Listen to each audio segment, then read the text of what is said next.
Earl Begg became the head coach of the Mohawk Mountaineers women's basketball program in 1978, and his tenure would last 20 years. But his 2 decades as head coach would not be any typical coaching career.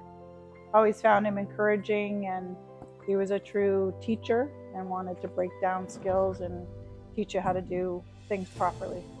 Yeah. When I think of Earl, I remember his personality. He was just a really kind, patient person. I had played 12 years of rep before I came to see Earl. And I had some coaches who didn't have those, personal skills with the girls. Now, he could get hot-tempered, but it was usually never at the girls. It was at the refs or a call or something that was happening.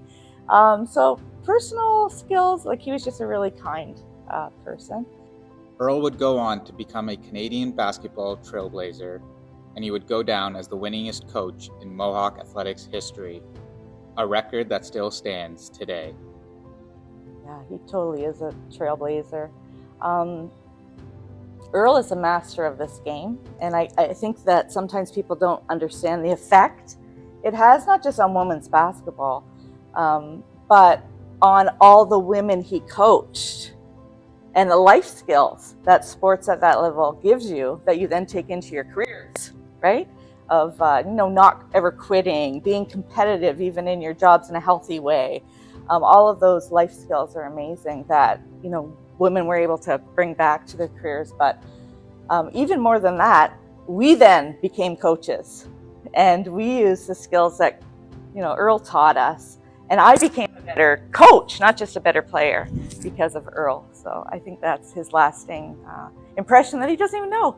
From 1978 to 1998, at the helm of Mountaineers women's basketball, Earl turned the program into a powerhouse. Under Earl, Mohawk posted a 161-83 regular season record, and they would win 316 overall games, the Mountaineer record that continues to stand today. What made Earl so great was that he was a master of this game. Like no other coach I'd played for before. He was a good master of the game and making switches on the fly and really capitalizing on what our strengths were versus the other team's weaknesses. Earl just really took time to educate you on how he wanted things run, and he was a stickler for detail. It wasn't just the win column where Earl was successful. The medals would pile up over the course of 2 decades. The Mountaineers' first ever OCAA Women's Basketball Championship came in the 1980-81 season, and they would again capture provincial gold in 1983, 86, 87, 1990, and 1991. Earl and Mohawk also claimed OCAA silver 2 times and won bronze medals in 5 seasons, meaning in the span of 20 years, the Mountaineers appeared on the OCAA pedestal 13 times.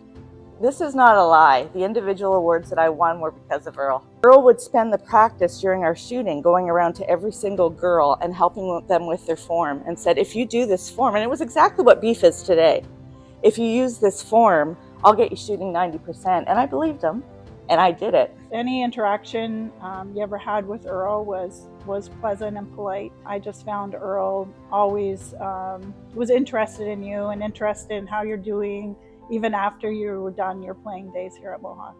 Earl would be named both OCAA and CCAA Coach of the Year for the 1986-87 season and earn OCAA honors 2 other times. The success Earl had as a basketball coach would expand beyond Mohawk and into the Ontario club level, as well as 3 years at the helm of Team Ontario. Earl was inducted into the Mountaineer Hall of Fame in 2001, OCAA Hall of Fame in 2003, and Ontario Basketball Hall of Fame in 2006. And now, on June 13th, 2023, Earl will take his claim in the CCAA Hall of Fame.